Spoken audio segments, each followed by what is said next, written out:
अब धीरे धीरे करके भाई खबरों वाले स्टॉक्स की तरफ बढ़ा जाए। खबरों वाले स्टॉक्स ब्रोकरेज से रडार पे क्या है, तब होगी मुनाफे की तैयारी पूरी। सबसे पहले सीमेंट एज अ स्पेस अपने रडार पे रखिएगा। आवाज ने मेरे ख्याल से लास्ट हफ्ते की शुरुआत में मेंशन करा था कि दिसंबर में दाम बढ़ने की तैयारी हो रही है और अब इस खबर पे सील लगती हुई क्या अपडेट्स हैं, पहले हर्षदा से जान लेते हैं। Harshada, good morning. Good morning Ashish. moneycontrol.com के हवाले से खबर है कि दरअसल देश भर में सीमेंट के दाम बढ़े हैं। अगर आप देखें तो पूर्वी और दक्षिण भारत में सबसे ज़्यादा करीब 30 से 40 रुपए प्रति बोरी दाम बढ़ने की रिपोर्ट्स हैं। वहीं उत्तर भारत में ये प्राइस हाइक करीब 20 रुपीज़ प्रति बैग के आसपास है। और साथ ही अगर आप पश्चिम भारत की बात करेंगे तो वहाँ पर 5 से 10 रुपये प्रति बोरी दरअसल दामों में इजाफा आता हुआ दिखाई दे रहा है। इसके पीछे दो कारण हैं कि देखिए, पिछला क्वार्टर वो क्लियरली मॉनसून वाला क्वार्टर था, तो वहाँ पर सीमेंट प्राइसेस वैसे भी नहीं बढ़े थे, लेकिन अब कैपेक्स पर भी जोर देने की बात अक्रॉस द बोर्ड होती हुई दिखाई दे रही है। वो भी क्लियरली फ्यूल कर सकता है प्राइसेस को। इनफैक्ट इस पर CLSA की एक रिपोर्ट है। CLSA कह रहा है कि अब तक जो प्राइस हाइक है क्वार्टर ऑन क्वार्टर 3.5% का इजाफा देखने को मिल रहा है। ईयर ऑन ईयर अभी भी कम है, तो गुंजाइश है कि H2 में 4% प्लस दरअसल दामों में इजाफा देखने को मिलेगा और डिमांड में पिकअप का भी आसार बनते हुए दिखाई दे रहे हैं। इस लिहाज से आगे प्राइसेस में और स्केल देखने को मिल सकता है और सीमेंट स्टॉक्स उस लिहाज से रेडार पर जरूर रहेंगे। तो आवाज की बताई हुई एक्सक्लूसिव पे मोहर लगती हुई दाम बढ़ गए। हाँ, CLSA तारीफ कर रहा है, लेकिन वो कह रहा है सस्टेनेबिलिटी की है यहां से, तब जाके हालात वाकई पटरी पे आएंगे। पर हाँ, अक्टूबर से अब नवंबर तक में डिमांड रिबाउंड होने के इंडिकेशंस दिख रहे हैं। चतुर्मोता साहब, कोई सीमेंट विमेंट रडार पे, कोई आपने अपने पोर्टफोलियो में रख रखे हैं स्टॉक्स, नहीं रख रखे हैं, क्या व्यू बन रहा है? तो आशीष जी, हमारे पोर्टफोलियो में डे वन से जो स्टॉक प्रेजेंट है वो है अल्ट्राटेक सीमेंट, और इसकी हमने चर्चा पहले भी आपके शोज पे की है, क्योंकि इसकी जो ईवी एबिटा के टर्म्स में जरूर ये हमेशा लगता है कि अल्ट्राटेक सीमेंट एक महंगा ट्रेड कर रहा है। बट जिस तरह से इन्होंने एक्विजिशंस किए, जिस तरह से इन्होंने हर ज्योग्राफिकल प्रेजेंस की है, उसको देखते हुए हमने हमेशा कहा है कि ये मार्केट लीडर रहेगा। कहीं ना कहीं प्राइसिंग का एक बेनिफिट, कॉस्ट एफिशिएंसी का बेनिफिट सबसे बड़ा अल्ट्राटेक सीमेंट को मिलता रहा है। तो इसको देखते हुए हमारे पोर्टफोलियो में हमेशा ये स्टॉक रहा। और आप देखिए कि जब मार्केट के अंदर में वोलेटिलिटी भी रही पूरे सीमेंट स्पेस के अंदर में, जहां पर पे प्राइसिंग को लेकर के या कहीं पे डिस्पैचेस कम रहे, तब भी अल्ट्राटेक सीमेंट ने प्राइस टर्म्स में कोई बहुत बड़ा डिसअपॉइंटमेंट नहीं दिया। तो ये मार्केट लीडरशिप जो इस स्टॉक में रही, जिसमें ऑलमोस्ट 22% मार्केट शेयर इनका ग्रे सीमेंट के अंदर में रहा। तो ये इस सबको देखते हुए हमारे पोजीशंस में हमेशा ये बना रहा। और अभी भी मुझे लगता है कि ये जो रैली है ये कम से कम 13,000 रुपए तक एक्सटेंड होते हुए इन द मीडियम टर्म कहीं ना कहीं मुझे नजर आती है। और मेरे हिसाब से एक बहुत अच्छा बेस स्टॉक में भी 11,000 के लेवल पर बन चुका है। अल्ट्राटेक सीमेंट, CLSA की रिपोर्ट भी कहती है अगर सीमेंट पे दाव लगाना है तो अल्ट्राटेक सीमेंट हमारी एक तो सिलेक्टिव रहना है आपको इस स्पेस में, और रिलेटिवली सबसे अच्छा प्लेस अल्ट्राटेक सीमेंट नजर आता है। चतुर्मोता साहब भी कह रहे हैं इसी पे दाव लगाना, और अपनी सुबह जो चर्चा हुई थी तब भी अल्ट्राटेक सीमेंट आज रडार पे अपना बिग स्टॉक है आज का। तो रखिए इसको अपने नजर पे। महंगा है, महंगा ही रहेगा, लेकिन लंबी अवधि के लिहाज से बेहद अट्रैक्टिव। ये हो गई सीमेंट की बात। अब वो पूरे स्पेस पे किस तरह का रबाव बनता है। कुछ सीमेंट स्टॉक्स ऑलरेडी मूव करे हुए हैं तगड़ा, देखते हैं ओपनिंग के बाद, फिर सिलेक्टिवली सीमेंट पे अपन एक्सपर्ट पैनल से चर्चा करते चलेंगे। दूसरी पॉकेट है भाई साहब, ये जो डिलीवरी कंपनीज हैं, स्विगी, जोमैटो, ये रडार पे आ जाएंगी अमेजॉन के डेवलपमेंट के बीच। तो एक्चुअल खबर क्या है पूरी ये समझ लेते हैं। और चार्ट्स पे गाबासर जोमैटो का प्लेसमेंट मैं आपके पास आता हूं, आप चेक करके रखना। हर्षदा, क्या अपडेट्स?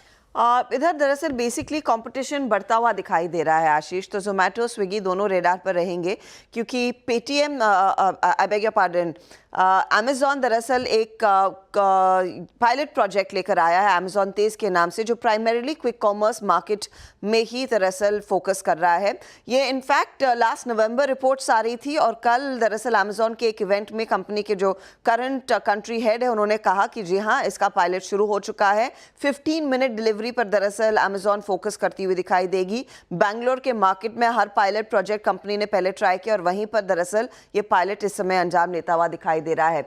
तो अनुमान यही है कि देखिए, अगर अमेजॉन जैसे प्लेयर्स भी इधर उतर रहे हैं और वैसे भी ये मार्केट काफ़ी ज़्यादा हीट अप हो चुका है, तो ये जोमेटो स्विगी जैसे इनकम्बेंट्स पर थोड़ा सा भारी पड़ता हुआ दिखाई दे सकता है। ध्यान रखिएगा, दोनों का मार्केट शेयर साइजेबल है, लेकिन इसके बाद बिग बास्केट की एक क्विक कॉमर्स प्ले आ चुका है। फ्लिपकार्ट ने अपना क्विक कॉमर्स प्ले लॉन्च किया हुआ है। जेप्टो इस मार्केट में ऑलरेडी है जो लगातार पैसा झोंक रहा है, और अमेजॉन भी इस पार्टी का हिस्सा बनता हुआ दिखाई दे रहा है।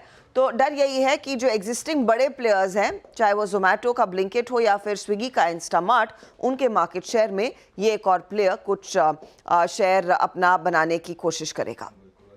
काफ़ी लोगों ने प्री आईपीओ में भी काफ़ी पैसा डाला है। एवेन्यू सुपरमार्ट पर भी इसका असर पड़ेगा, उस पर भी नज़र रखिएगा। वो उस पर भी आज एक सुबह ब्रोकरेज रिपोर्ट आई थी कि वहाँ भी कॉम्पिटिटिव इंटेंसिटी काफ़ी बढ़ रही है। हर्षिता, ये सारे पायलट प्रोजेक्ट्स बैंगलोर में क्यों होते हैं, और बैंगलोर के साथ तो आपका भी कनेक्शन है मेरे ख्याल से। Easier market I think Anuj test करने के लिए। इनफैक्ट अमेजॉन ही नहीं, आप देखिए फ्लिपकार्ट हो या फिर दूसरी कंपनियां हो, बिग बास्केट ने भी जब ये लॉन्च किया था, आई थिंक वो प्राइमरीली क्योंकि कंपनी के हेडक्वार्टर्स हैं, अपने ही मार्केट में वो लॉन्च करना शायद ज़्यादा आसान होता है वीज़ किसी और मार्केट में से ट्राई करना। उसमें क्या है कि 15 मिनट डिलीवर नहीं होगा तो ट्रैफिक को ब्लेम कर देंगे ना। सब बेंगलुरु में इजी होगा। वो आपको लगता है बॉम्बे में नहीं कर सकते? ये नहीं, भोपाल वाले डरते हैं इसीलिए। लेकिन हाँ, एवेन्यू सुपरमार्ट लास्ट क्वार्टर के नंबर्स आप लोगों को याद होंगे, वो प्रेजेंटेशन, वो कमेंट्री याद होगी, जब उन्होंने स्पेसिफिकली कहा था बिजनेस को धक्का लग रहा है क्विक कॉमर्स के चलते। अब उसी क्यूसी स्पेस में और कॉम्पिटिटिव इंटेंसिटी बढ़ रही है। गोल्डमैन सैक्स की रिपोर्ट है, एवेन्यू सुपरमार्ट पे सेल का कॉल है। 4000 पहले टारगेट्स थे, अब 3425 पे उतर आए, और वो कह रहे हैं डीमार्ट का कॉम्पिटिटिव मोड लगातार इंक्रीजिंग प्रेशर फेस कर रहा है, और हम इसीलिए अपनी अर्निंग्स एस्टिमेट्स काट रहे हैं। अर्निंग्स एस्टिमेट काट रहे हैं तो टारगेट रिड्यूस हो गया है। धर्मेश खान साहब, ये एवेन्यू सुपरमार्ट पे आप लोग का व्यू क्या है? आशीष जी, देखिए बिजनेस में तो स्लो डाउन आया है, और मुझे लगता है इसका रास्ता वो निकाल लेंगे। इनका भी कोई कॉमर्स के साथ टाई अप हो सकता है, और इनके मतलब स्टोर जाने के बजाय आप कोई कॉमर्स के थ्रू भी डीमार्ट के प्रोडक्ट खरीद सकते हैं। तो इवेंचुअली तो मुझे यही फ्यूचर दिखता है। इन कोई commerce is here to stay. Valuation wise थोड़ा महंगा जरूर है, इसलिए प्राइस जो स्टॉक में और ट्रैक्शन आ नहीं रही है, तो as a neutral to negative bias है फिलहाल। तो ये पूरा स्पेस ही अभी काफी कॉम्पिटिटिव और काफी डिसरप्टिव चेंजेस आ रहे हैं इसके अंदर, तो देखना है। मुझे तो जोमेटो पर भी काफी अब संदेह के बादल दिख रहे हैं, वहां पर भी प्रॉब्लम आएगी। स्विगी में वैल्यूएशन कंफर्ट है, थोड़ी बाइंग भी है, बट इवेंचुअली वो भी आफ्टर अमेजोन जब आता है, अनुज ने जैसा बताया था, तो उसका इम्पैक्ट तो सब पर पड़ना ही है। और अमेजॉन जैसे पेंट में डिस्ट्रप्शन था, अमेजॉन भी डीप पॉकेट वाला मामला है। देखते हैं भाई। गावा सर, क्विकली जोमेटो चार्ट्स पे क्या लग रहा है?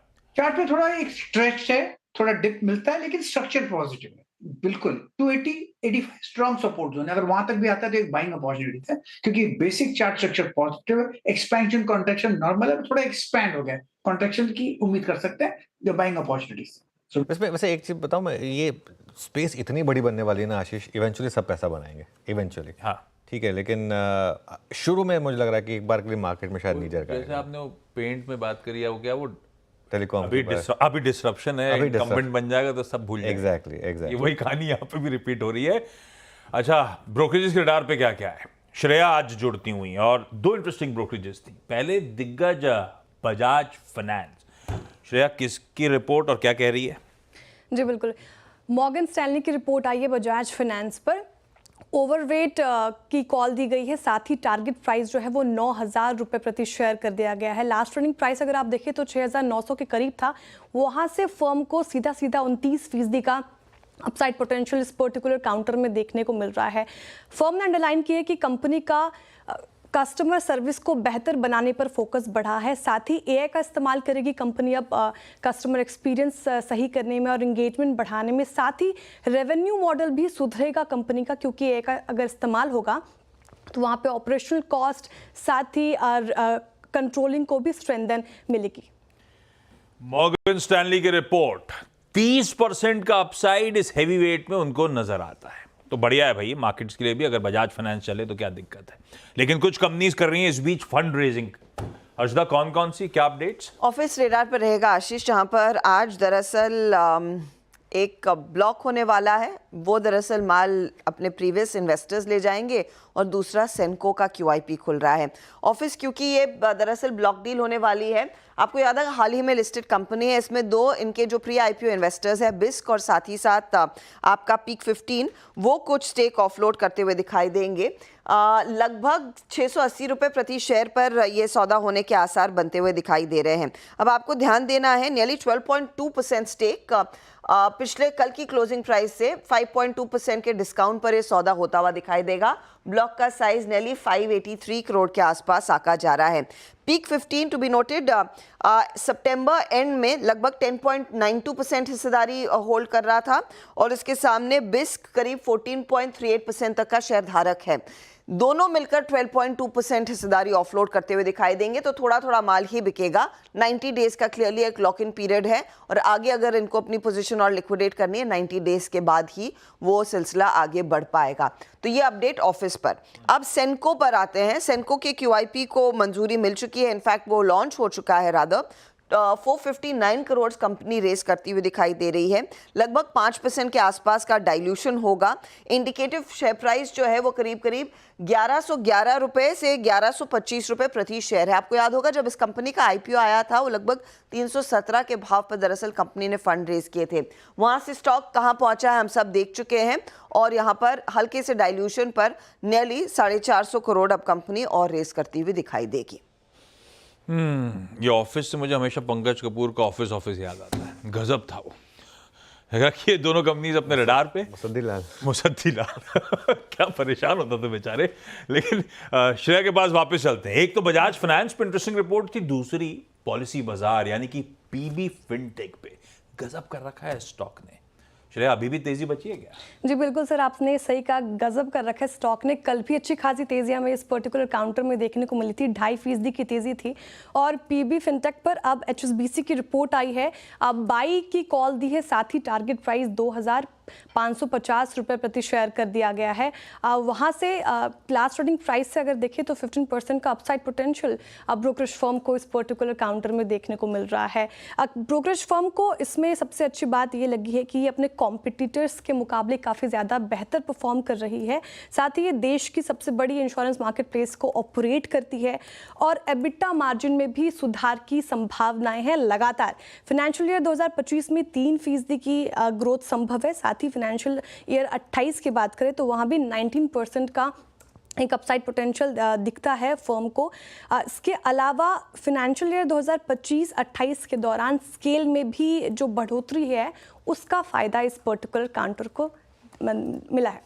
बिल्कुल, कल भी बात हुई थी हमारी इस पर आशीष की अगर इंश्योरेंस डेटा को बेस्ट प्ले करना है तो PB फिनटेक रहेगा। और क्या रिटर्न्स दिए हैं इसने पिछले 1.5-2 साल में। काफ़ी लोग इस पर बेरिश थे, मैं जानता हूँ, लेकिन सबको गलत साबित किया इसने।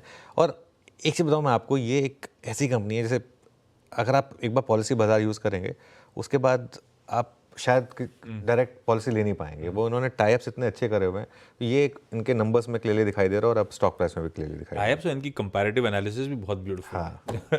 खैर हर्षदा, बाकी के स्टॉक्स न्यूज़ कौन से? NTPC ग्रीन, ये भी एक रीसेंट लिस्टिंग है और इसके हाथ अब ऑर्डर्स आना शुरू हो चुके हैं। SECI की तरफ से दरअसल 2 ऑर्डर्स आए हैं। एक तो इनको एक एनर्जी स्टोरेज सिस्टम सेटअप करना है 200 मेगावाट वाला, और साथ ही साथ 500 मेगावाट का solar power project in auction भी इनके हाथ लगता हुआ दिखाई दिया है। 3 रुपये 52 पैसे प्रति किलोवाट के हिसाब से दरअसल ये प्रोजेक्ट तय होगा, उसका टैरिफ भी है। तो NTPC ग्रीन रेडार पर। इंडियन ओवरसीज बैंक, एक रिफंड इनके हाथ लग रहा है 1359 करोड़ का। इनकम टैक्स डिपार्टमेंट का जो असेसमेंट हुआ है 15-16 असेसमेंट ईयर में ये 1359 करोड़ वापस आएंगे। आपको याद होगा नवंबर में भी हम मेंशन कर रहे थे कि 1920 वाले ईयर में इन्होंने जो असेसमेंट करवाया था उसमें करीब करीब 1200 करोड़ इनके हाथ आए। तो उस क्वार्टर में इसका रिफ्लेक्शन जरूर देखने को मिलेगा नंबर्स पर। LTI माइंडट्री पार्टनरशिप की है गिटहब फोर्ज के साथ। AI ड्रिवन सॉफ्टवेयर इंजीनियरिंग पर फोकस कंपनी करती हुई दिखाई देगी। अब BEML 84 करोड़ का एक ऑर्डर इनके हाथ लगा है। 50 टन का ट्रेलर दरअसल मिनिस्ट्री ऑफ डिफेंस के लिए इनको बनाना है। ये प्राइमरीली बैटल टैंक्स के ट्रांसपोर्टेशन के लिए इस्तेमाल होता है। 12 ट्विन व्हील्स की ड्यूरेबिलिटी और स्टेबिलिटी है इस पर्टिकुलर व्हीकल में। सुदर्शन केमिकल रेडार पर रखिएगा। 13 दिसंबर को बोर्ड बैठक है, यानी कि इस शुक्रवार को ही बैठक है कंपनी की बोर्ड की, और फंड रेज पर विचार होगा। यहाँ पर इक्विटी इशुएंस या फिर प्रेफरेंशियल बेसिस पर के जरिए कंपनी फंड रेज करती हुई दिखाई देगी। असाई इंडिया एक share purchase agreement SPR engineers के साथ इन्होंने साइन किया है। श्रीराम पिस्टन्स की इकाई है एसपीआर इंजीनियर्स, 30% स्टेक उसमें लेती हुई दिखाई देगी। साथ ही साथ बायोकॉन 80 लाख शेयर्स इन्होंने ऑफ कोर्स सिंजीन में बेचे हैं। खरीदारों का नाम हाउएवर सामने नहीं निकल कर आया है। शेयर होल्डिंग अब 52.46% पर है बायोकॉन की सिंजीन में।